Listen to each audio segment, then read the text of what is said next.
ఈరోజు మహనీయులు బాబు జగజ్జీవన్ రామ్ గారి వర్ధంతి సందర్భంగా టీఆర్ఎస్ పార్టీ తరఫున అట్లాగే అన్ని పార్టీలు కలిసి ఘనంగా నివాళులర్పించడం జరిగింది.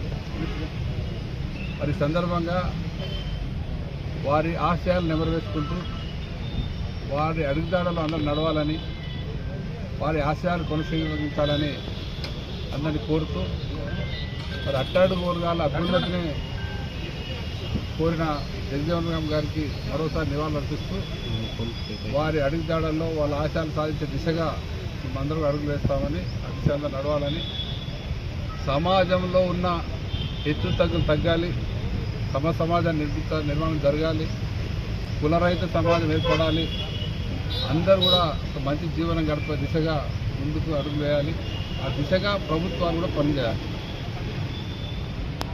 మరి స్వతంత్రం వచ్చినప్పటి నుంచి కూడా స్లోగన్లే తప్ప చేతలు కనిపించట్లేదు గత ప్రభుత్వాలది. ఎక్కడ ఉన్నా వాళ్ళు అక్కడే ఉన్నారు. అట్టడుగు వర్గాల పరిస్థితులు అగమ్యగోచరంగా మారినాయి. మరి ముఖ్యంగా తెలంగాణ రాష్ట్రంలో మరి అంబేద్కర్ ఆశయాలు, జగజ్జీవన్ రామ్ ఆశయాల ఆలోచన విధానంతో కేసీఆర్ గారు ఒక ఉద్యమం స్టార్ట్ చేసి అందరి సహకారంతో మరి తెలంగాణ రాష్ట్రం సాధించడం జరిగింది. సాధించిన తెలంగాణ రాష్ట్రంలో ఏదైతే వారు ఆశించిందో అట్టడుగు వర్గాల అభివృద్ధి జరగాలని ఆ దిశగా ఈ 9.5 సంవత్సరాల్లో మంచి అభివృద్ధి జరిగింది. సగటు మనిషి యొక్క జీవన విధానంలో మార్పులు వచ్చినాయి. అట్టడుగున్న వాళ్ళు కూడా గతంలో అంబలి కేంద్రాలు నడిచే స్థితి మన మామనాడు జిల్లా కావచ్చు, తెలంగాణ రాష్ట్రంలో తినగాని తిండి లేక అంబలి కేంద్రాలు ఏర్పాటు చేస్తే అక్కడ పోయి అంబలి తాగే పరిస్థితుల్లో 75 ఏళ్ల స్వతంత్రం తర్వాత కూడా దేశాన్ని రాష్ట్రాన్ని నిలిపిన ఘనత గత ప్రభుత్వాలకు. మరి మా ప్రభుత్వంలో కేసీఆర్ గారి ఆధ్వర్యంలో కేసీఆర్ గారు ముఖ్యమంత్రిగా అట్టడుగు వర్గాల అభివృద్ధిని పనిచేసి రాష్ట్రంలో ఉన్న సగటు మనిషి యొక్క జీవన విధానంలో తీసుకురావడం జరిగింది. పర్ క్యాపిటల్ ఇన్కమ్ పెరిగింది, ప్రతి మనిషి యొక్క పేయింగ్ కెపాసిటీ పెరిగింది. అందరూ కూడా మంచిగా తిండికి తిప్పలేక బట్టకు తిప్పలేకుండా మంచిగా బతికే రోజులు ఈరోజు వచ్చినాయి తెలంగాణ రాష్ట్రంలో. ఇదే రకంగా ముందు ఇంకా అభివృద్ధి దిశగా పోయే దిశగా అందరూ పనిచేయాలని, అదే మనం నిజమైన నాయకులకు నివాళులర్పించాడు. అయితే మహనీయుల ఆశయాలను నివాళులర్పించడం, వాళ్ళకి కొనసాగించడం అంటే వాళ్ళు ఏదైతే సమాజంలో మార్పు జరగాలి, సమాజంలో ఏర్పడాలని కోరుతా ఉన్నారో ఆ దిశగానే జరగాలి. ఆ దిశగానే మాకు సంతృప్తిగా ఉంది.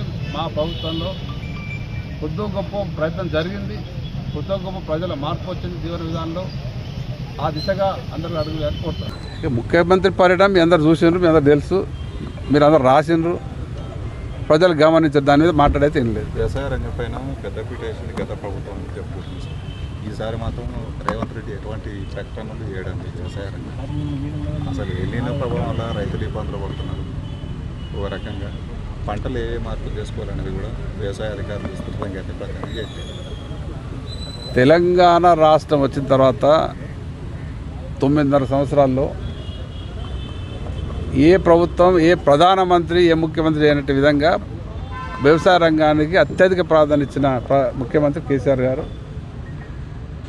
మరి ఆ 9.5 సంవత్సరాలు తెలంగాణ రాష్ట్రంలో బ్రహ్మాండంగా రైతులు ఎన్నో రకాల అభివృద్ధి జరిగింది, రైతులకు ఎన్నో రకాల కార్యక్రమం చెప్పడం జరిగింది. మా ప్రభుత్వంలో చూస్తే ఏ కార్యక్రమం చూసినా డైరెక్ట్ ఇండైరెక్ట్గా రైతులకు సంక్షేమం గురించి తీసుకోవడం జరిగింది. 24 గంటల కరెంటు కావచ్చు, రైతు బంధు కావచ్చు, రైతు బీమా కావచ్చు, ప్రాజెక్టు చేయడం కావచ్చు, మిషన్ కాకతీయ కావచ్చు, ఆ దిశగా రైతుకు అండగా నిలవడం జరిగింది. మరి ఇప్పుడున్న ప్రభుత్వంలో అవన్నీ కూడా వాళ్ళని నిర్లక్ష్యం చేయడం జరుగుతూ ఉంది, రైతులను నిర్లక్ష్యం చేయడం జరుగుతుంది. వ్యవసాయ రంగం పూర్తిగా కుంటుపడిపోతూ ఉంది.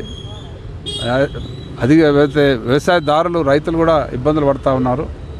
అది అందరూ గమనిస్తూ ఉన్నారు. టైం వచ్చినప్పుడు వాళ్ళు బుద్ధి చెప్తారు.